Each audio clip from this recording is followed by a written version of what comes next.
Bonjour à tous, ici Bettina pour We Share with the People.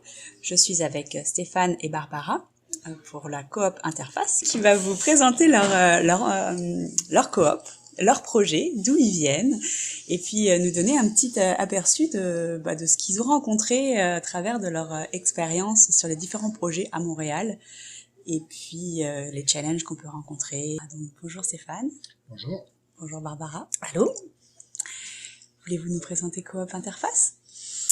La Coop Interface, c'est une entreprise d'économie sociale qui est basée à Montréal depuis maintenant 18 ans, qui travaille aussi bien à Montréal qu'au Québec, qu'au Canada, qu'à l'international, et qui accompagne des leaders, des porteurs de projets, des organisations, des institutions ou des communautés dans leurs projets, que ce soit souvent on dit de leurs rêves les plus fous à leur platitude quotidienne pour qu'elles soient plus efficaces, moins lourdes, plus partagées, etc.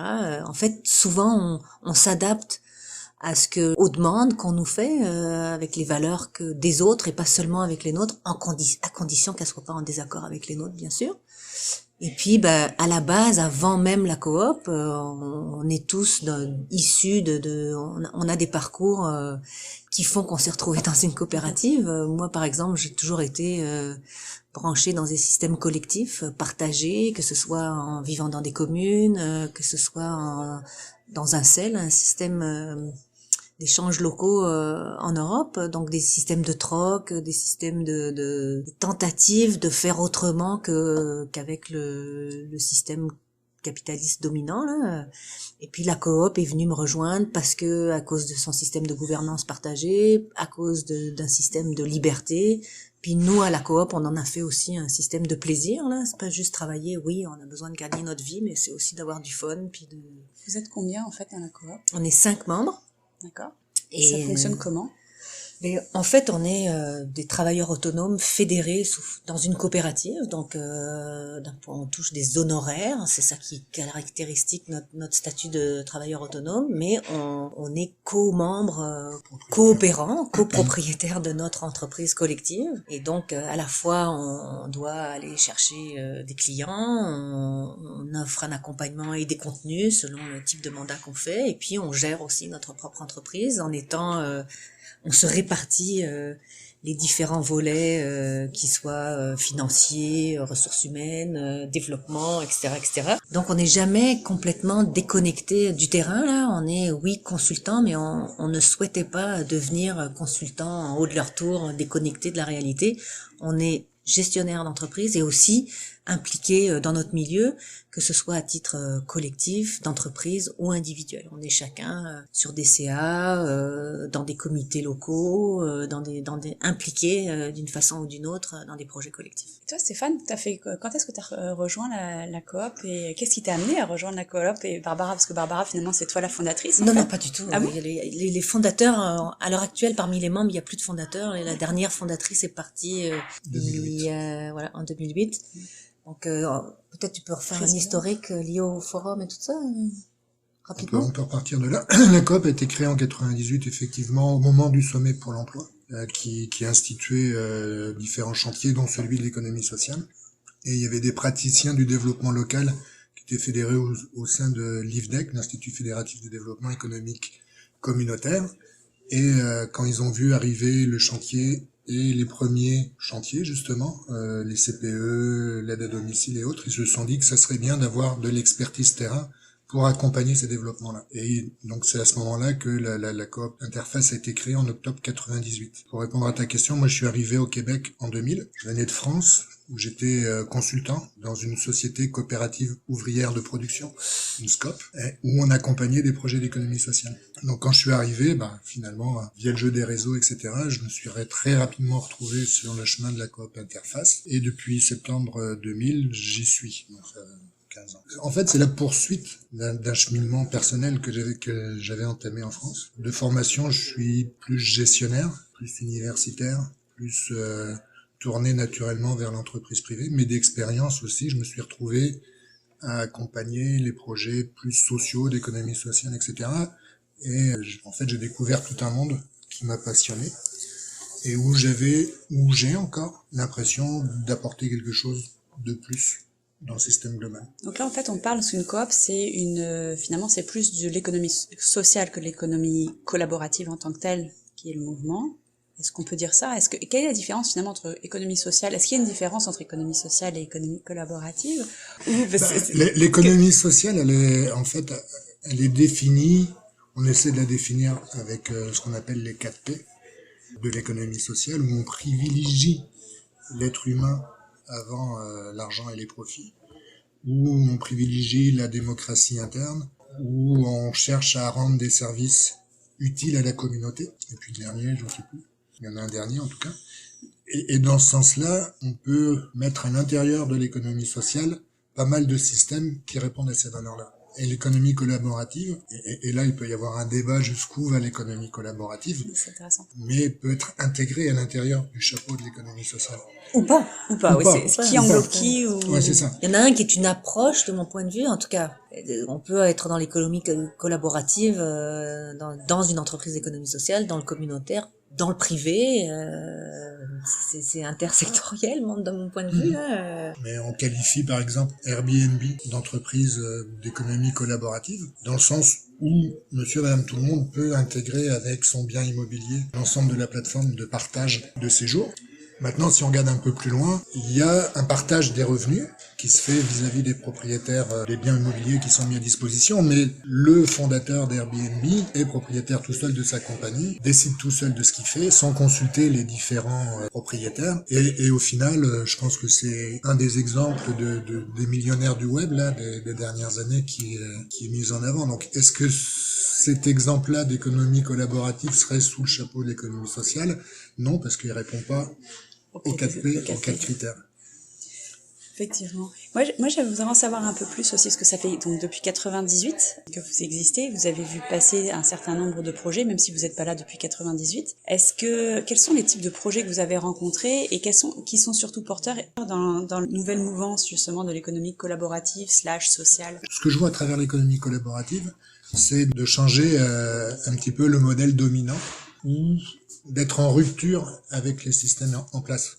Exemple, il y a eu dans le domaine de l'aide alimentaire, parmi les projets qu'on a accompagnés, il y a celui de la sécurité alimentaire, où à un moment donné, les organismes communautaires ont été incités par les pouvoirs publics, par la demande aussi des besoins des quartiers, à monter des épiceries communautaires. Et ils essayaient de remonter des épiceries communautaires dans le même modèle, avec une structure de ressources humaines, des structures immobilières et autres, qui faisaient que finalement, épicerie communautaire ou épicerie communautaire, ils avaient la même structure de coût, et finalement, ça répondait plus aux besoins de la communauté. Et en se basant sur l'exemple de la coopérative new-yorkaise de Brooklyn, on introduit l'idée d'une économie collaborative où les bénéficiaires du service participent à la gestion de la boutique en consacrant 1 heure ou 2 heures par mois au fonctionnement global, ce qui permet d'inverser la pyramide des coûts, de réduire les marges et donc du coup de rendre accessible toute l'épicerie et de répondre aux besoins initiaux. Donc ça, c'est des choses qu'on apprend de l'économie collaborative, qu'on essaye d'introduire dans les différents milieux pour répondre aux différentes problématiques. Il y en a une autre que tu pourras développer, là, qui est l'accorderie, où le principe est d'offrir des heures de service, mais vas-y.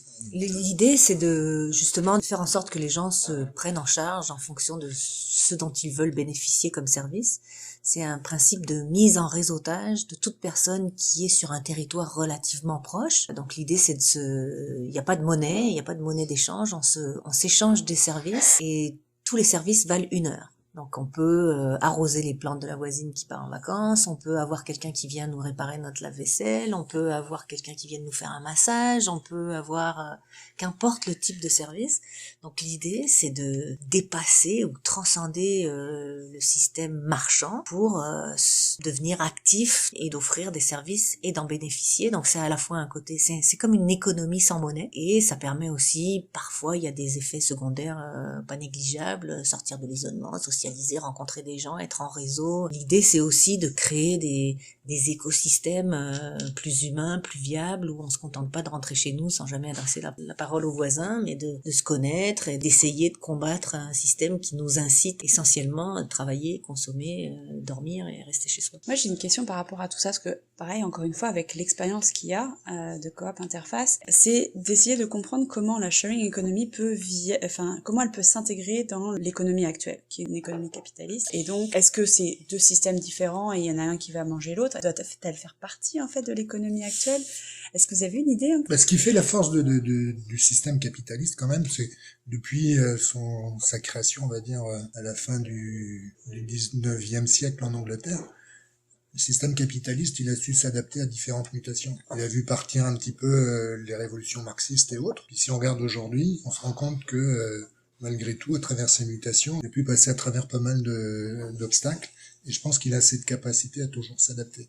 Aujourd'hui, on est à un moment où le système capitaliste, dans sa version financière et d'accumulation de richesses, arrive au bout. On est face à un mur. Et il va devoir s'adapter, il va devoir changer. Et l'économie collaborative participe à ce changement-là. Tout à l'heure, on parlait d'Airbnb. Ça, c'est l'exemple de comment l'économie financière arrive à muter à partir sur un système plus collaboratif, mais où la finalité reste encore l'accumulation de richesses pour le fondateur. Maintenant, dans sa mutation aussi, c'est un petit peu comme le SRAS ou le VIH, des virus qui mutent et qui s'adaptent. Donc, dans cette adaptation, dans cette mutation, il y a toute la partie plus sociale de l'économie qui va chercher à s'adapter, à répondre à des besoins que le système marchand peut plus répondre. Et dans ce sens-là, on est sur la deuxième branche, un peu du système capitaliste, même s'il s'appelle OBNL, économie sociale ou autre, on reste quand même dans ce système-là général, où l'économie collaborative va venir compenser ce que le système dominant actuel peut pas faire. Ok, et donc après, ça serait voir un peu comment les deux systèmes vont évoluer. Et puis toi, Barbara, c'est quoi ton point de vue? Moi, d'abord sur des soi-disant économies collaboratives comme Airbnb, je pense qu'il n'y a pas seulement l'histoire des 4P qui font que Airbnb, par exemple, n'est pas une économie collaborative de mon point de vue. C'est ce qui pousse les gens à faire partie de cette économie-là, c'est le gain en capital, c'est une prise en compte presque exclusive de ses propres besoins, c'est-à-dire j'ai un logement, je veux qu'il soit rentable, je le loue par un mode, une mécanique plus efficace et peut-être plus lucrative, mais sans tenir compte des pauvres dans mon quartier qui font que le loyer augmente de façon faramineuse, sans tenir compte d'aucune façon d'aspect collectif. De mon point de vue, l'économie collaborative, sa fonction, c'est pas juste de mettre des gens en lien, mais c'est d'essayer, moi mon souhait, mon rêve, mon fantasme, j'ose dire, c'est que l'économie collaborative participe éventuellement de briser le système tel qu'il est. Alors je me fais pas complètement des illusions, parce que par ailleurs je crois aussi que ça prend des ruptures peut-être même violentes pour que des systèmes soient brisés, mais pour moi l'économie collaborative à date, c'est des brèches, comme des îlots à la fois d'air frais, d'innovation, de rassemblement, de réseautage, de solidarité, qui permettent peut-être de construire quelque chose qui, à un moment donné, sera un levier pour remplacer le système actuel. Je pense que la mutation du système, elle va passer aussi par la prise de conscience du rôle de chacun des acteurs de l'économie. C'est-à-dire que aujourd'hui, le consommateur, il est pris dans un filet où, effectivement, comme disait Barbara, on lui demande de travailler, de consommer, etc. Et la finalité de toutes ces actions, de son travail, de sa consommation, va vers un système d'accumulation de richesse. Dans l'économie collaborative, on va pas lui demander de faire autrement. Par contre, la finalité de ce qu'il va faire, au lieu d'aller dans le système d'accumulation de richesse, elle devrait être mise au profit du collectif pour faire en sorte que le retour sur chacun de ces acteurs-là soit plus intéressant. Effectivement, dans Airbnb, les gens qui ont des maisons, même s'ils se foutent du reste autour, leur objectif, c'est de générer du revenu avec leur maison. Pourquoi ils le font? C'est parce que ils ont besoin, parce que peut-être les salaires sont pas suffisants, etc., etc. Maintenant, si on était capable de faire la même chose dans un système collaboratif, peut-être que on arriverait à résoudre le problème de l'augmentation des loyers, etc., etc., pour pouvoir mieux répondre aux besoins locaux et renverser l'accumulation. Oxfam sortait son rapport la semaine dernière où 1% de la population détient l'équivalent du patrimoine de je sais Je plus sais le plus, chiffre, ouais, mais c'est enfin, pas- c'est des c'était trucs, fou, hein. Genre 99% de l'autre partie. c'est ça. C'est Donc, comme ça. le système politique ou le système économique actuel n'est pas capable de redistribuer, il faut qu'à travers l'économie collaborative, on mette en place ces systèmes de redistribution. Et si on n'est pas capable de le faire, c'est là où je disais que l'économie capitaliste aime bien muter et s'adapter, parce que si elle n'est pas capable de faire cette mutation-là, comme dit Barbara, puis Marx l'a décrit dans ses travaux, ce qu'on appelle la dialectique historique, quand on passe d'une époque à une autre, dans un système de rupture, ça peut se faire violent. Donc si elle n'est pas capable de faire cette mutation-là, on va arriver très rapidement, compte tenu de l'accumulation des richesses, à une remise en cause du système qui sera violente. Parce que les 99% qu'on faim, ils sont quand même plus nombreux que les 1%, même s'ils sont retranchés avec des armées devant eux. Puis je crois aussi que notre gros défi en économie collaborative, c'est d'être capable d'être à la croisée des chemins entre l'économique, le social et le politique. C'est-à-dire que à l'heure actuelle, même si on peut avoir la conviction que tout est politique, on aura beau créer des systèmes alternatifs de débrouillardise avec des niveaux d'expertise phénoménaux là par ailleurs, de réseautage, etc. Si les décisions politiques se prennent ailleurs et que l'argent est ailleurs, on va rester un peu coincé. Donc l'idée, ça serait de trouver une façon de faire de l'économie collaborative en tenant compte des gens qui mènent des luttes sur des aspects plus politiques, qui se revendiquent peut-être pas de l'économie collaborative, mais qu'il y ait un arrimage un peu entre ces différentes parties-là pour qu'on puisse être solide dans un système intégré. Là, c'est un peu la mode de dire intégré, mais au sens qu'il soit complet et... Bref, le terme m'échappe. L'idée, en fait, est pas neuve. Hein. Si on parle d'économie collaborative, d'une certaine manière, Alphonse Desjardins, quand il a créé les caisses populaires, c'était ça. C'est-à-dire aux paysans qui n'avaient pas accès au crédit, regroupez-vous avec l'épargne des uns qu'on va prêter aux autres, on va générer un nouveau système. Puis ça remonte au début du siècle. On en est rendu à une nouvelle forme avec un nouveau vocabulaire, etc., pour arriver à faire la même chose. C'est-à-dire que chacun, dans ses actes de consommation, de travail et autres, puisse, encore une fois, nourrir les besoins de la communauté sans se tourner ou de rentrer dans le système d'accumulation de richesse. En fait, j'aurais bien aimé continuer encore avec vous. Malheureusement, on a un temps limité et il y a plein de questions et je trouve ça super intéressant. Moi, j'avoue juste pour le mot de la fin. Qu'est-ce que vous pourriez souhaiter, en fait, pour la suite du développement de l'économie collaborative? Ou est-ce que vous avez des exemples inspirants que vous voyez, justement, dans la communauté canadienne, québécoise ou montréalaise, qui serait quelque chose qui, aujourd'hui, vous inspire et vous dit, ah, ça serait bien de continuer dans cette voie-là? Moi, ma réponse, c'est que les initiatives inspirantes, en partie, ce sont celles qui essayent d'aller au-delà des frontières, justement, de tenir compte des gens du sud, du nord, de l'est, de l'ouest, de dépasser les barrières de langue, de système interne d'un pays ou d'une région. Oui, le open, l'ouverture, pour moi, elle se symbolise beaucoup des fonctionnements internationaux inter quelque chose, que ce soit nationaux, régional, genre, inter tout, là. C'est un vrai partage. Ça, on arrive aussi, encore une fois, je reviens au rapport d'Oxfam. Quand j'écoutais la présentation sur les ondes ou les réactions des gens, c'était bon, finalement, oui, c'est la réalité, qu'est-ce qu'on peut y faire? Et les gens se sentent démunis par rapport à ce monstre en face d'eux. Et mon souhait serait que l'économie collaborative prenne sa place pour dire, il y a moyen de renverser la tendance et puis de partager différemment la richesse. Ce serait ça le souhait. Bon, écoutez, je vous remercie énormément pour votre temps et pour votre partage. Merci à toi. Je vous souhaite une bonne continuation. Au revoir, c'était Bettina pour We Share the People. Rendez-vous la semaine prochaine.